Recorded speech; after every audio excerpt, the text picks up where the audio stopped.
करता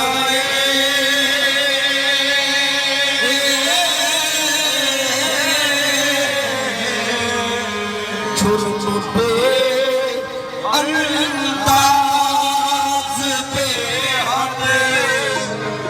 करता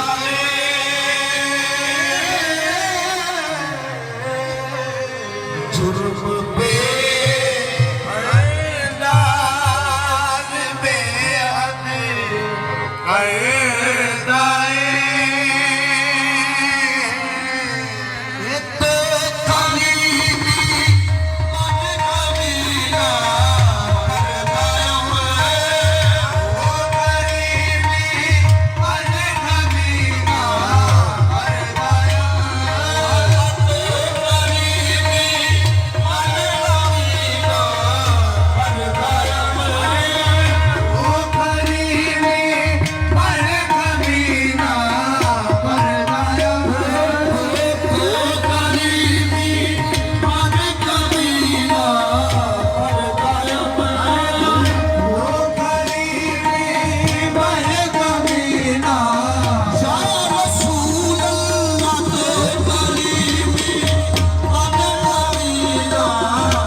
जेड़ा औलिया कोलों दूर है वो हजूर कोलों भी दूर है। जो शबी दूर आज हजूर है औलिया मौलाना ने फरमा रहे हैं वो जेड़ा अपने वली कामल अपने शेख कोलों दूर है वो मेरे कोलों भी दूर है। हजूर दी बारगाह च दूर है। जो शबी रज हजूर है औलिया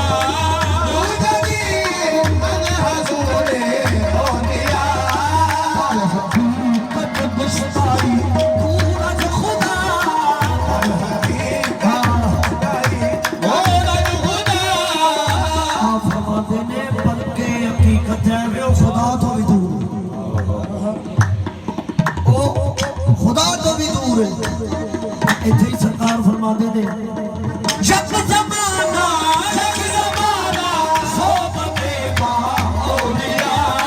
जग जमाना सोबते बा औलिया जग जमाना सोबते बा औलिया जग जमाना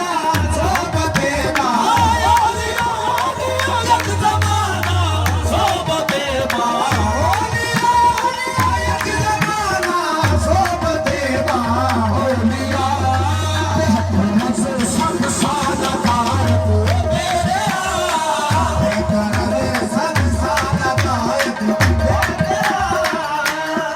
कुछ लोगों को फारसी का नहीं पता मौलाना रूम वली कामल फरमा रहे हैं जग जमाना सोबते बाउलिया ओ चट घड़ी किसे कामल वली कोल बहना जग जमाना सोबते बाउलिया किसी दी बारगाह च बहना किसी दी पाक पास दी गुफ्तगू सुनना बेहतर अज 7 साला आयत बेरिया ओ 100 साल दी इबादत नाल वाला अफजल 100 साल दी इबादत नालों आना अफजल ते मौलाना रूम फरमा रहे हैं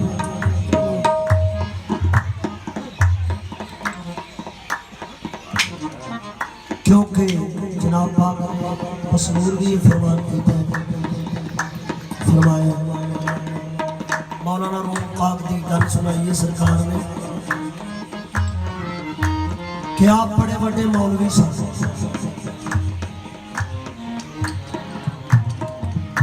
ते फकीर दा गुजर हो गया वली कामल दा शाह शमस तबरेज अलैहि रहमतुल्लाह आप आए ने ते मौलाना रूम बच्चियां नूं दर्स दे रहे ने कोल किताबां दा ढेर लगे है ते कोल पानी दा हो ते आप आए ने किताबां चुकियां ने ते पानी दे होर च सुट्टियां मौलाना रूम पीछा नहीं लग पे ते मेरा ते छड़े कख नहीं मेरा तेरे कख नहीं आप फरमाया तेरा कख नहीं रहा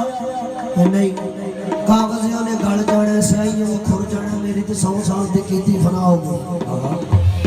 आपने पानी वाले हाथ मारिया किताब कढ़ी उत्ते हाथ मारिया विचों गर्द निकलिया मिठी निकली 100 साल की दबी है मौलाना लोग पूछते नहीं चीज थे कि आप फरमाया या नस्तन मैदानी वो गल जेड़ी तू नहीं जानता ते मौलाना रूम उठ के